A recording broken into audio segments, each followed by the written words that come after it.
Hello everyone, आप लोगों का बहुत बहुत स्वागत है my YouTube channel Naimuddin law classes पर।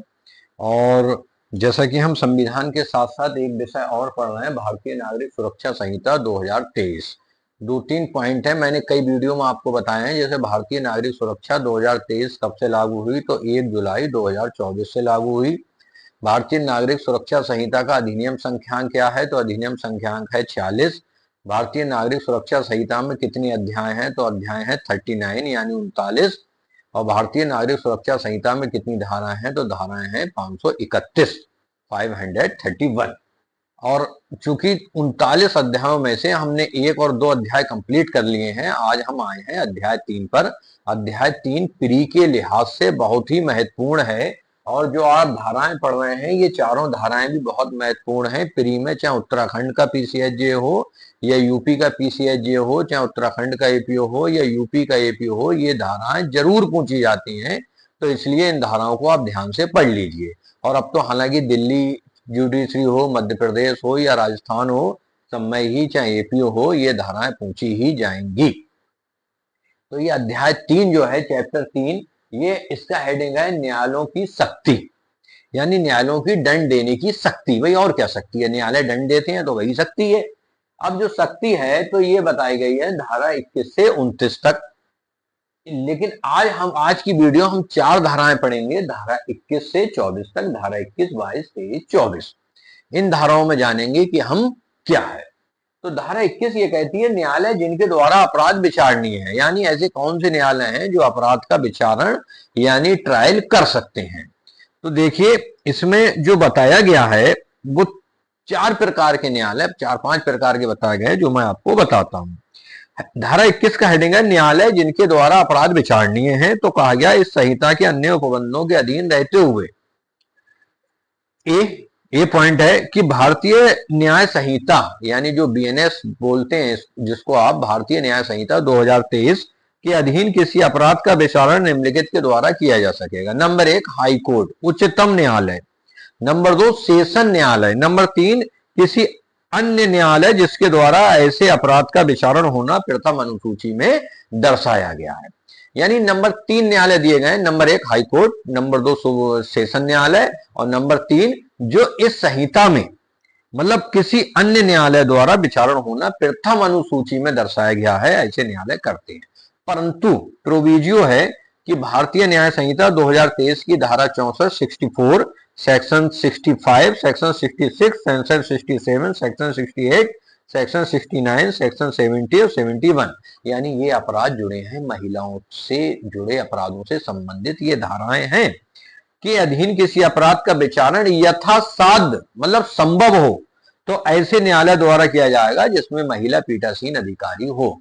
यानी अगर महिला पीठासीन अधिकारी ना हो तो पुरुष अधिकारी हो तब भी किया जा सकता है, लेकिन यथासाध्य का मतलब अगर मुमकिन हो तो महिला जब पीठासीन अधिकारी है उसी के द्वारा किया जाएगा। जो पॉइंट बी है वो ये कहता है किसी अन्य विधि के अधीन किसी अपराध का विचारण जब ऐसे विधि में निमित्त कोई न्यायालय उल्लिखित है तब ऐसे न्यायालय द्वारा किया जाएगा, और जब कोई न्यायालय इस प्रकार उल्लिखित नहीं है तब उसका विचारण निम्नलिखित द्वारा किया जाएगा, उच्च न्यायालय द्वारा, कोई अन्य न्यायालय जिसके द्वारा ऐसा अपराध विचारण होना प्रथम अनुसूची में दर्शाया गया है। जैसे जो स्पेशल एक्ट होते हैं, एनडीपीएस एक्ट है, एंटी करप्शन एक्ट है, अब तो फैमिली लॉ भी कोर्ट अलग बन गए हैं, तो उनका फिर जो प्रथम अनुसूची में बताया गया है या विधि में नियत कर दिया है तो उनके द्वारा ही उनका विचारण होगा। ये सेक्शन 21 यानी धारा 21 कहती है। अब मेन चीज आते हैं जो है न्यायालय की शक्ति। तो 2 धाराएं हैं, बड़ा महत्वपूर्ण है, इनको आप समझ लीजिए, याद कर लीजिए, धारा 22 और धारा 23। धारा 22 ये कहती है दंड जो उच्चतम न्यायालय और सेशन न्यायालय दे सकेंगे। देखिए, उच्चतम न्यायालय अनलिमिटेड कोई भी दंड दे सकता है। तो 2 पॉइंट बताए गए धारा 22 के, 2 क्लॉज हैं, 22(1) और 22(2). 22(1) ये कहता है कि उच्चतम न्यायालय विधि द्वारा प्राधिकृत, लेकिन किसके द्वारा प्राधिकृत हो, विधि द्वारा प्राधिकृत कोई भी दंड दे सकता है। अनुच्छेद 22 सब क्लॉज 2 ये कहता है कि सेशन न्यायाधीश और अपर सेशन न्यायाधीश विधि द्वारा प्राधिकृत कोई भी दंड दे सकते हैं, किंतु ऐसे किसी न्यायाधीश द्वारा मृत्यु दंड जब दिया जाता है तो उच्चतम न्यायालय द्वारा पुष्ट किया जाना आवश्यक है। मतलब सेशन न्यायालय भी कोई भी दंड दे सकते हैं, लेकिन अगर मृत्यु दंड देते हैं तो उच्चतम न्यायालय द्वारा उसकी पुष्टि होनी आवश्यक है, ये धारा 22 कहती है। हाई कोर्ट कोई भी दंड दे सकता है जो विधि में प्राधिकृत है। अब आते हैं हम धारा 23 पर। दंड जो मजिस्ट्रेट दे सकेंगे, ये बहुत पूछते हैं, ये ही पॉइंट पूछा जाता है, इसको बड़ा गौर से सुनिए धारा 23 को, कि दंड जो मजिस्ट्रेट दे सकते हैं। तीन भागों में बांटा गया है, एक स्पष्टीकरण है, तीनों समझते हैं। सेक्शन 23 सब क्लॉज 1, मुख्य न्यायिक मजिस्ट्रेट यानी सीजीएम या का न्यायालय मृत्यु, आजीवन कारावास या 7 वर्ष से अधिक की अवधि के लिए कारावास के दंड के सिवाय विधि द्वारा प्राधिकृत कोई भी दंड दे सकता है। यानी जो सीजीएम है वो मृत्यु दंड नहीं दे सकता, 7 वर्ष से अधिक की कारावास की सजा नहीं दे सकता, यानी 7 वर्ष तक का कारावास दे सकता है। जुर्माने की कोई लिमिट नहीं है किसकी, मुख्य न्यायिक मजिस्ट्रेट और अपर मुख्य न्यायिक मजिस्ट्रेट, ये दोनों ही समान दंड दे सकते हैं। अब सेक्शन 23 सब क्लॉज 2, वो ये कहता है प्रथम वर्ग मजिस्ट्रेट का न्यायालय 3 वर्ष से अनाधिक अवधि के लिए कारावास या 50,000 रुपए से अनाधिक का जुर्माना या दोनों या सामुदायिक सेवा का दंडादेश दे सकते हैं। यानी जो प्रथम वर्ग मजिस्ट्रेट है वो कितनी सजा दे सकता है, देखो 3 साल, जुर्माना 50,000 और सामुदायिक सेवा, ये 3 दंड मजिस्ट्रेट प्रथम वर्ग मजिस्ट्रेट दे सकता है। किसमें कहा गया है, सेक्शन 23 सब क्लॉज 2।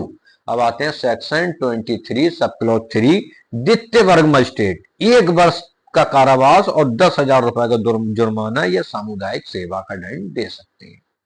तो ये था धारा 23 में, तीनों थे, एक बार फिर समझ लीजिए। हाई कोर्ट विधि द्वारा प्राधिकृत कोई दंड दे सकता है, सेशन न्यायालय विधि द्वारा प्राधिकृत कोई भी दंड दे सकता है, लेकिन यदि मृत्यु दंड देता है तो उसे हाई कोर्ट की पुष्टि कराना अनिवार्य होगी। फिर 23(2) में आते हैं, प्रथम वर्ग मजिस्ट्रेट 3 साल की सजा दे सकता है, 50,000 रुपए तक का जुर्माना दे सकता है और सामुदायिक सेवा का दंड दे सकता है। फिर 22(3) में आते हैं, जो प्रथम द्वितीय वर्ग मजिस्ट्रेट हैं वो 1 वर्ष तक की सजा, 10,000 रुपए का जुर्माना और सामुदायिक सेवा का दंड दे सकते हैं। अब स्पष्टीकरण में ये बताया गया ये एक नया दंड है सामुदायिक सेवा, कि सामुदायिक सेवा से ऐसा कार्य अभिप्रेत है जिसको किसी दोष सिद्ध व्यक्ति को दंड के ऐसे रूप में जो समुदाय के लाभ के लिए हो करने के लिए न्यायालय आदेश करे, जिसके लिए वह किसी परिश्रमक का हकदार नहीं होगा।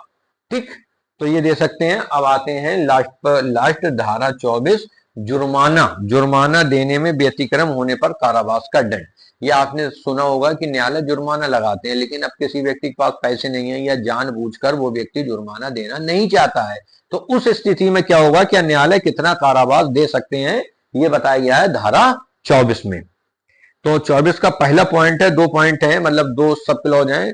सेक्शन 24 सब क्लॉज 1 वो ये कहता है किसी मजिस्ट्रेट का न्यायालय जुर्माना देने में व्यतिक्रम होने पर इतनी अवधि का कारावास अधिनियत कर सके जो विधि द्वारा प्राधिकृत हो, परंतु वह अवधि ए और बी धारा 23 के अधीन मजिस्ट्रेट की शक्ति से अधिक नहीं होगी। जैसे प्रथम वर्ग मजिस्ट्रेट 3 साल की सजा दे सकता है, तो वो ऐसा नहीं कि 4 साल की दे दे। बी, जहां कारावास मुख्य दंडादेश के भाग के रूप में अधिनिर्णित किया गया वहां वह उस कारावास की अवधि के चौथाई से अधिक नहीं होगी जिसको मजिस्ट्रेट जुर्माना देने में व्यतिक्रम होने पर दंडादेश के रूप में से अन्यथा उस अपराध के लिए अधिरोपित करने के लिए सक्षम हो।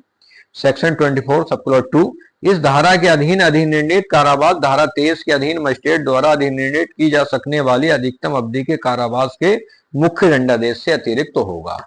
तो ये आपने जो मेन धाराएं थी अध्याय यानी चैप्टर 3 में धारा 21 से 24 तक वो आपने पढ़ ली। कोई चीज समझ में ना आई है कमेंट बॉक्स में जरूर पूछिए। धन्यवाद।